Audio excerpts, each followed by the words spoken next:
내 형제들아 너희가 여러가지 시험을 만나거든 온전히 기쁘게 여기라. 이는 너희 믿음의 시련이 인내를 만들어내는 줄 너희가 알미라. 인내를 온전히 이루라. 이는 너희로 온전하고 구비하여 조금도 부족함이 없게 하려 함이라. 시험을 참는 자는 복이 있도다. 이것에 옳다 인정하심을 받은 후에 주께서 자기를 살아나신 자들에게 약속하신 생명의 멸류관을 얻을 것임이니라. 사람이 시험을 받을 때 내가 하나님께 시험을 받는다 하지 말지니 하나님은 악에게 시험을 받지도 아니하시고 친히 아무도 시험하지 아니하시느니라. 아멘. 전능하신 아버지 하나님 감사합니다. 오늘도 생명을 주시고 하나님이 전에서 아버지와 세파와 어려움을 기록하고 이전에 나왔습니다. 하나님 이곳으로 올 때의 마음과 또 이전을 나갈 때의 마음의 변화 있도록 이 새벽에 하나님의 영광으로 채워주시고 전능하신 아버지 하나님의 손길에 붙들려서 아버지와 저희들의 발걸음이 마땅히 지도함을 받고 이전을 나가서 크나큰 하나님의 축복 얻도록 인도하여 주옵소서. 불같은 시험이 올지라도 이길 수 있는 권세와 능력을 말씀으로 하나님의 충만함으로 더하여 주시고 이 시간에 하나님의 은혜의 성소가 될 수 있도록 인도하여 주시고 이곳을 복되게 인도하여 주시고 이 시간을 축복하여 주옵소서. 감사드리며 성령 주 예수님의 이름으로 기도드립니다. 아멘. 네, 오늘 하나님 말씀 시편 81편 말씀 통해서 말씀을 증거합니다. 오늘 말씀의 배경은 우리가 시편의 5권 구성을 지난번에도 말씀드렸지만 제1권의 내용이 창조주와 인간, 그리고 두 번째가 해방과 구원에 대한 노래를 드리고 있다고 했습니다. 시편 73편부터 89편에 속한 이 81편의 내용도 공의 예배와 성소에 대한 것을 노래하고 있습니다. 그 이유가 4권이 인생순례고 5권이 말씀과 찬양에 대한 내용인데 오늘은 특별히 이스라엘의 3대 절기 중 그 장막절에 대한 것을 노래하고 있는 시입니다. 시편 전체가 하나님에 대한 찬미와 간구와 또 고백을 토로한 노래의 파노라마입니다. 이것이 일부 시편 기자들이 부른 노래뿐만이 아니라 우리의 인생도 함께 하나님의 사람으로서 하나님을 찬양하며 또 간구하며 우리의 고백을 하나님께 드리는 인생의 파노라마에 우리도 합력하고 있다는 것입니다. 예배와 성소를 노래하는 내용 중에 특별히 이스라엘은 3대 절기가 있습니다. 바로 첫 번째가 6월절. 애국에서 종살이하던 이 사람들이 해방되었을 때 이것을 기념하기 위해서 해방자로서 하나님을 노래한 6월절 절기가 첫 번째 절기입니다. 두 번째는 오순절인데 하나님으로부터 모세가 50일째 되던 날 하나님의 계명을 받은 것을 기념해서 언약을 받았다는 것을 기념해서 오순절이 생겼습니다. 그리고 예수 그리스도께서 십자가에 죽으시고 50일 만에 성령이 강림하신 것을 또한 기념해서 우리도 지금 성령 강림을 기다리는 이 절기에 바로 성령 강림을 향한 우리가 그 절기에 이것을 넣고 있는데 이 오순절 절기가 바로 성령 강림 절기에 해당하고 있습니다. 그런데 이 장막절이라고 하는 것은 하그스코트 그리고 피스트 오브 타버나클스라고 하는데 이것이 바로 장막을 이야기하기 때문에 이걸 장막절이라고 합니다. 그 유래가 무엇이냐면 이스라엘 백성들이 출애굽 후에 방해에서 생활하는 동안에 하나님이 먹이시고 입히시고 이들을 어떤 혼란과 어려움에서도 이들을 양육하고 인도하셨다는 것입니다. 그것을 그 은혜를 기억하고 기념하기 위해서 지켜지는 절기가 바로 장막절이며 오늘 저희들이 함께 읽은 이 시편 81편은 이 장막절기에 하나님을 노래하는 찬양시입니다. 우리 한번 81편 1절부터 3절까지 한번 다시금 읽겠습니다. 이스라엘 사람들이 장막절에 이것을 기념하였던 것처럼 우리도 한번 우리 인생의 장막에 하나님을 노래하는 그 심정을 한번 다시 읽겠습니다. 시작. 우리의 능력이 되시는 하나님을 향하여 기쁘게 노래하며 야곱의 하나님을 향하여 질거리 소리칠지어다. 시를 읊며 소고를 치고 아름다운 수금에 비파를 아우를지어다. 초하루와 보름과 우리의 명절에 나팔을 불지어다. 아멘. 제가 수업도 와서 지난번에 한인교회에 있던 그 권사님은 그 월삭 예배를 또 가정에서 스스로 드리며 또 하나님께 그런 특별 헌물을 드린다고 그렇게 고백하는 분이 계셨는데 그분이 얘기하는 그 바로 월삭이라는 것이 구성경에는 이것을 초하루라고 되어 있습니다. 그러니까 하루에 한 달을 하나님께 귀한 것을 여기고 또 보름에도 또 그 절기마다 나팔을 불며 하나님을 경외했다고 했습니다. 그래서 이스라엘의 이 3대 절기 중에 하나 이 장막절을 초막절이라고도 하고 나팔절이라고 하는 그 이유가 그것입니다. 절기마다 나팔을 불면서 하나님에게 경배를 드리고 하나님의 살아계심을 찬양했다는 것입니다. 레위기 23장 42절에 보면 7일간 종려나무 가지와 시내포들로 장막을 취하여 추막 안에 거하라. 그래서 사실은 이것이 추막이 되는 것입니다. 하나님께서 우리의 인생이 정말 광야와 같지 않습니까? 때로는 그 스루광야에 섭씨 40도를 오르내린다고 하는데 그곳으로 정말 행진을 할 때 그 장렬하는 태양빛 아래 정말 물이 없어서 고생하던 그곳에서 때로는 사람들이 하나님을 시험했습니다. 그런데 하나님은 무리바 샘물을 통해서 이들에게 생명의 수를 전해주셨고 그렇게 하나님의 돌보심이 없이는 하루하루도 살 수 없는 이 정말 장막 속에서 하나님을 경외할 수밖에 없는 우리의 인생인데 이 광야와 같은 인생을 하나님은 지키셨다는 겁니다. 그래서 우리 간리교회 이름 중에도 그 광야의 교회가 있더라고요. 그래서 저는 처음에는 그걸 영어로 번역하면 윌더니스 처치입니다. 그러니까 시키려면 황무지 처치야, 황무지. 그러니까 어떤 분들은 어떻게 교회 이름을 지을 게 없어서 은혜로움을 지어야지 그렇게 뭐 광야, 황무지 그렇게 교회 이름을 짓느냐. 근데 사실 그분의 그 담임 목사님 그 의도는 그것이 아니라 우리의 인생의 이런 여정이 정말 광야와 같은 인생일 수밖에 없다. 그런 숱한 환란과 고난이 있을지라도 하나님만 의지하고 달려나간다. 그런 이중적인 그런 속성 때문에 교회 이름을 그렇게 하셨다고 하는데 정말 이게 우리 인생이 장막과 같은 것이 장막 안에서 하나님을 노래할 수밖에 없는 그렇게 장막 안에서 보호를 받지 않으면 도저히 살 수 없는 그런 광야와 같은 인생이라는 겁니다. 이스라엘 백성들이 출애굽 후 광야 생활하는 동안 하나님이 먹이시고 만나와 메추라기를 통해 먹이시고 또 입히시고 채워주시고 그 마라의 쓴물을 단물로 바꾸신 그런 하나님의 은혜가 쓴 것을 단 것으로 바꾸시는 그런 하나님의 은혜가 없었다면 한시도 살아갈 수 없는 하나님의 사람들이며 하나님의 백성이었다는 겁니다.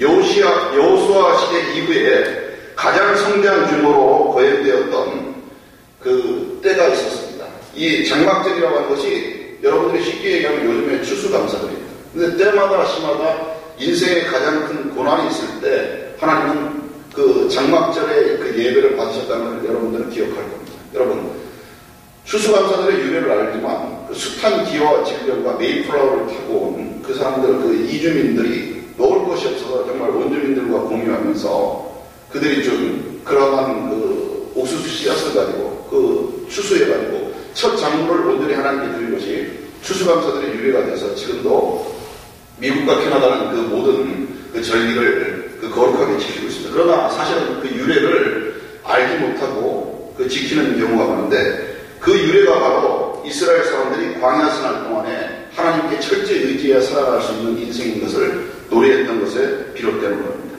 근데 이 장막절이 가장 성스럽게 거행되었던 그 때를 연구해 보니까 여호수아 시대 이후에 바로 느헤미야와 에스라의 영향으로 초막절이 매우 대중화돼서 한 번도 거르지 않고 빠짐없이 이스라엘의 절기로 지켜졌다는 겁니다. 사실은 그것이 큰 사람들이 고난을 때로는 잊혀지지 않습니까? 그러니까 여호수아 시대 이후에는 그 초막절에 대한 그 의미가 상당히 그렇게 드높지는 않았지만 정말 나라와 민족이 그 포로가 되고 그 모든 성막이 훼손되고 성전이 불타오르고 이러한 극심한 포로기 이후에 느헤미야와 에스라의 영향으로 그 성전을 수부하는 그런 마음으로 하나님께 노래하며 이 초막절이 다시 살아나게 되었다는 겁니다. 7일 동안에 제사장은 번제를 드린 후 헌수를 하였습니다. 이때 성가대는 이사야서 72장 3절에 보면 너희가 기쁨으로 구원의 공을 들여서 물을 기르리로다. 그래서 번제 후에 헌수하며 이 날을 기념했습니다. 제가 요즘 참 그 성령의 은혜를 많이 간구하고 있는 이때 성령의 습성을 우리가 위해서 기도하고 이런 훈상을 우리가 받기를 원하는데 오순절 성령이 임할 때 불같은 성령이 임했습니다. 우리가 정말 성령 받기를 사모하는 사람들은 불같이 뜨거운 열정과 영혼 구원에 대한 또 하나님의 나라에 대한 사랑이 있어야 됩니다. 그리고 물과 성령으로 거듭난 자는 너희가 하나님 나라를 볼 수 없는 줄 알았는데 그 물같은 우리가 생수의 강이 넘쳐나는 그러한 기쁨의 은혜를 누리는 그런 성령의 속성도 있어요. 바람이 임의로 불면 내가 그 가까운 것을 알지 못하니 성령으로 난 사람도 그러하니라. 예수님은 성령의 속성을 바로 바람이라고 얘기했습니다.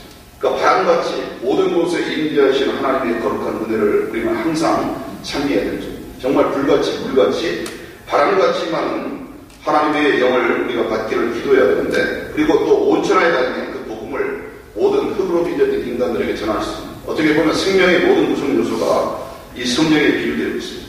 너희가 기쁨으로 구원의 우물들에서 물을 기르는가. 이것이 바로 생수가 없어서 정말 죽어갈 수 없는 그때 우리바에서 물이 나게 하는 하나님의 능력의 역사로 그것을 노래하는 시입니다. 이 의식은 의심할 여지 없이 광야 기간 동안에 하나님의 말씀으로부터 샘물이 솟아난 사건을 기념하기 위해서 이 노래가 지어지고 이 백성들이 하나님을 찬미할 수밖에 없는 것이었습니다. 우리가 한번 7절을 보면서 우리 인생의 고난을 하나님은 지키시고 그 고난을 통해서 우리를 연단시키시고 축복하시길 원한다는 것을 깨달을 수 있습니다. 우리 한번 10편 86편 7절을 같이 읽습니다.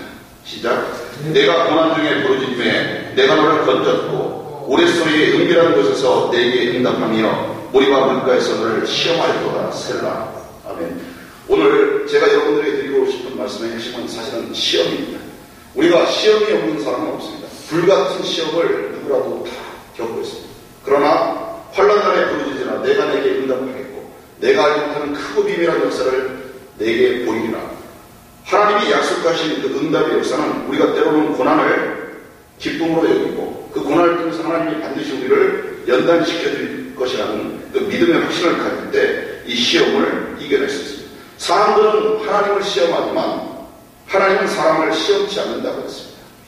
요즘 제가 많이 열중하고 있는 것이 목회에 그 빌 서틴에 대한 그 반대 운동을 제가 원해서 그런 것이 아니라 어쩌다 보니 제가 교육 그 임원이 되었는데 그 요즘 그 교육에서 하는 주요 활동 중에 하나가 그 빌 서틴 그 반대 그 시위도 하고 청문회도 열어서 이 토론토 그 온주 그 파라먼트 앞에 가서 그 시위를 하는데 그 내용이 이렇습니다. 지금 캐나다 그 교육 입법안이 그 빌 13입니다. 그 빌 13인데 이 빌 13을 해체시키고 빌 14를 대두시켜야 된다. 이 법을 무용화시킨다고 지금 교계에서 일어나서 90% 정도가 지금 없애졌는데 그 내용의 요점은 왜 이런 그 일이 일어났냐면 이 캐나다의 현대 교육에 있어서 이 동성애와 이런 그 성행위들을 물론 학교에서는 성교육을 가르치는데 동성애를 쉽게 얘기하면 합법화시키고 성행위에 발전된 측면으로 그것을 성인들에게 가르치는 것도 아니고 교과 과정 중에 있는 초등학생 더 나아가서는 그 그레이드에 맞춰서 이걸 그 중학교 학생 이상에게 가르친다는 겁니다. 그레이드 9 정도 되면 이것을 가르치는데 그 입법안에 다 기록되어 있습니다. 그러니까 교육 매뉴얼입니다. 교사가 싫든 좋든 자신의 윤리적인 그런 그 종교적인 이슈가 아니더라도 그 성교육 내용과 그 매뉴얼대로 그들을 가르쳐야 돼요. 굉장히 경악할 만한 것이죠.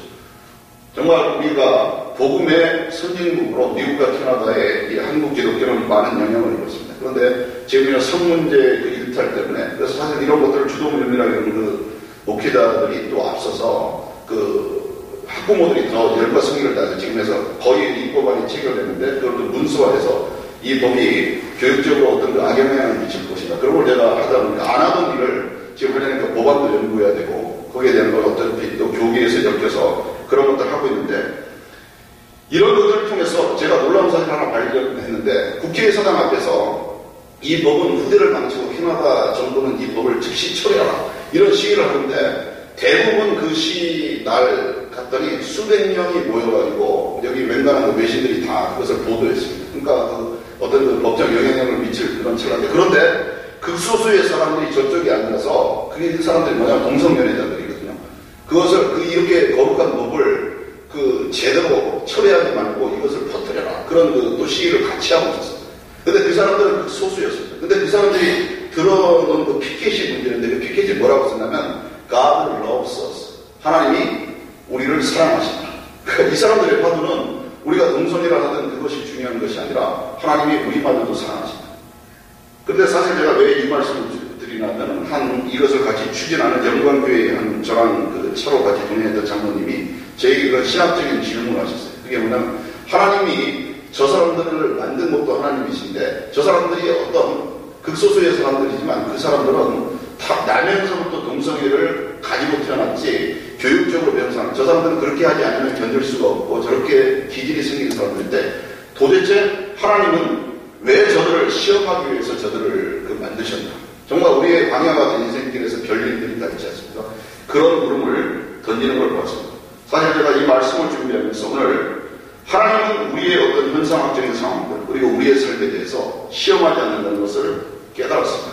여러분 오늘 81편 말씀에 하나님을 사랑하는 자들에게 하나님은 복을 주시고 더 중요한 내용은 하나님은 그 어떤 사람들도 시험하지 않는다는 겁니다.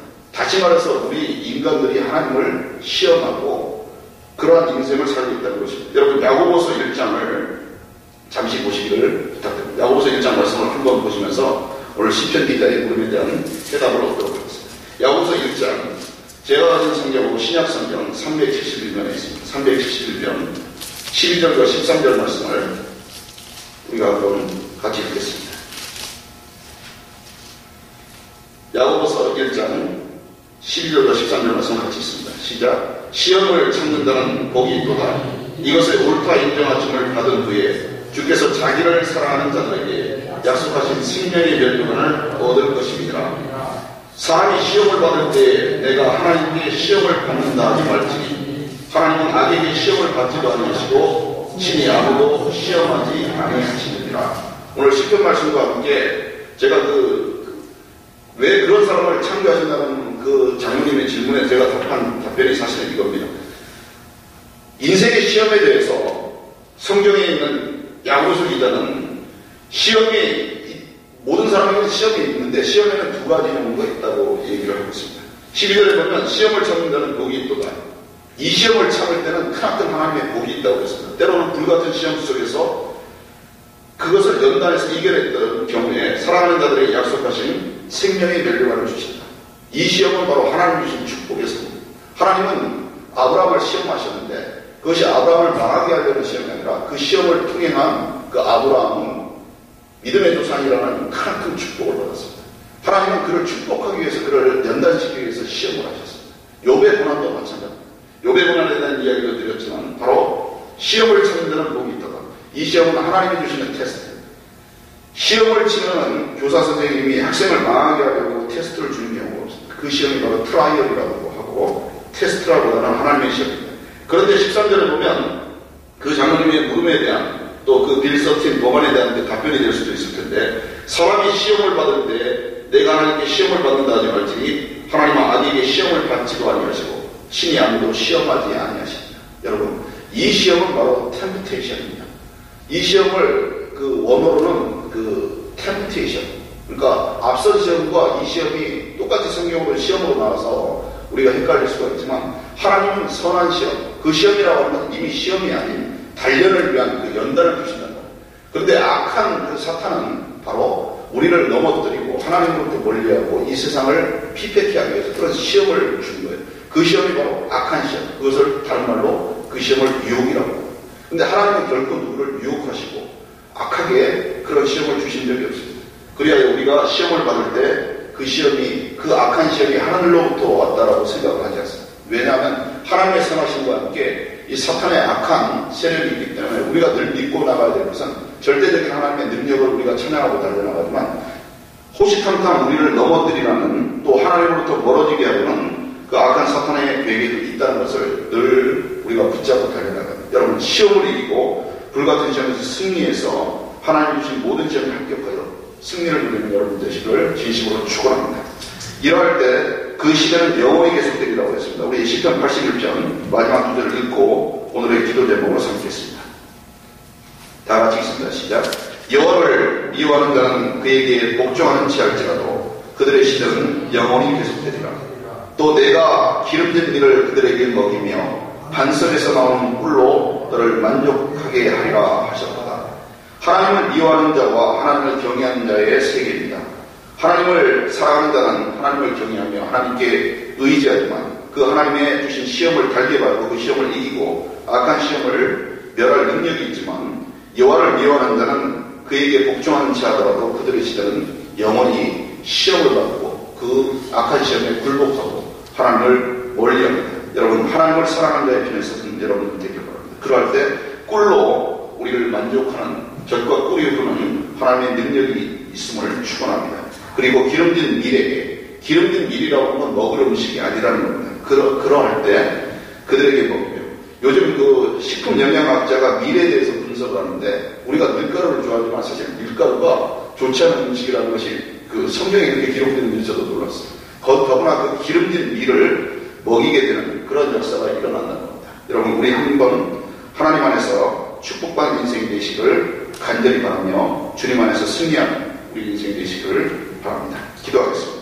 하나님 감사합니다. 오늘 하나님 말씀 시편 기자를 통하여 주신 하나님의 말씀을 통하여 아버지의 장막절에 하나님을 찬미하며 하나님의 구원 역사를 회고했던 이스라엘 백성들처럼 무리바 물가에서 아버지여 하나님을 시험하는 그 사람들에게 아버지여 때로는 하나님이 거룩한 연단의 시험을 통하여 이 백성을 인도하여 스스로 믿고 나아갈 때 아버지의 불같은 시험이 우리 인생에 있더라도 능히 이길 수 있도록 인도하시고 어떤 악한 사탄의 계획에도 파쇄할 수 있는 능력을 하나님의 사람들에게 임할 수 있도록 인도하여 주셔서 아버지여 우리를 아버지여 하나님의 성수로 충만케 인도하여 주시고 인생의 험난한 광야 같은 아버지의 세상 속에서도 아버지의 물가로 저희들을 인도하여 주시고 푸른 초장으로 실만한 물가로 인도하시는 아버지의 지팡이와 막대기의 능력의 권세가 우리의 가정과 기업에 충만토록 인도하여 주옵소서. 이 아침 아버지 어떤 말씀으로 하나님의 힘으로 충만하여 달려나갈 때 세상의 어떤 시험도 능히 이길 수 있는 하늘의 권세를 다해 주시고 아버지여 하나님의 살아계심을 노래할 수 있는 우리의 삶과 구속의 영광이 일어날 수 있도록 주여 축복하여 주시옵소서. 감사드리며 승리는 주 예수 그리스도의 이름으로 기도드리옵나이다.